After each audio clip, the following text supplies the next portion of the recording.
So here's what's happening in East Texas. A foreign corporation, actually a multinational corporation based in Canada, is confiscating private land belonging to a 78-year-old great-grandmother in order to build a toxic pipeline to ship oil off to other foreign nations.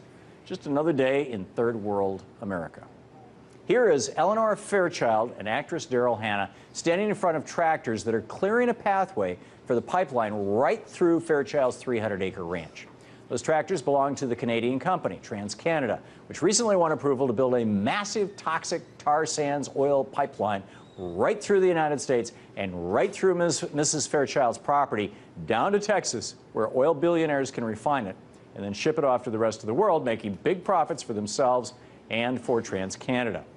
You see, Texas has very lax eminent domain laws, meaning TransCanada had very little trouble confiscating a large swath of Mrs. Fairchild's ranch, and not a single local politician or lawyer has come to her aid, mainly because you don't say no to big oil in Texas.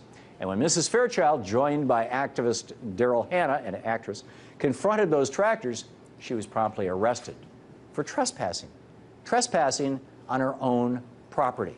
She's powerless, watching her ranch full of lush forests, wetlands, and natural springs get uprooted with heavy machinery and bisected by a massive pipeline that could one day spill toxic crude all over what's left.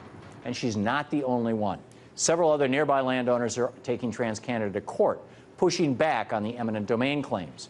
Who knows if they can win now that even our courts have been corrupted by big oil money. But the big picture here is that the confiscation of Mrs. Fairchild's property is all part of the transnational corporate oligarchs' plan.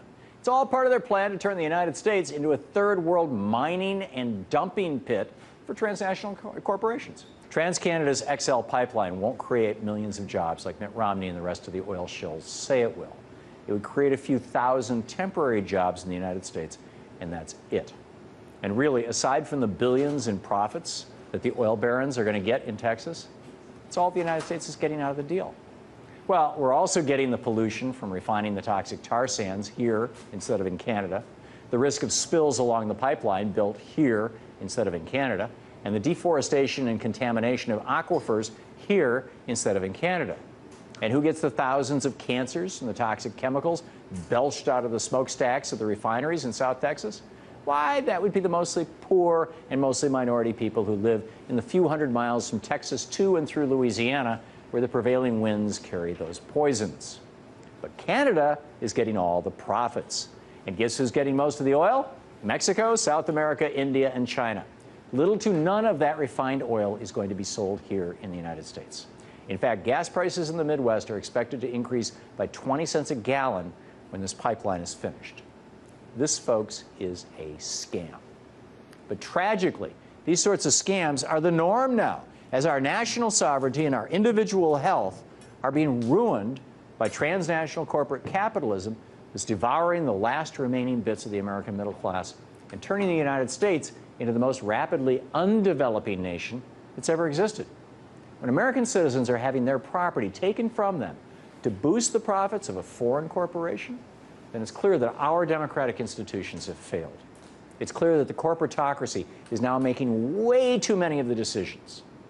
Tell everyone you know about the theft of Eleanor Fairchild's ranch land, because if this is allowed to continue, then it could be your home, your property, and your livelihood that's stolen next.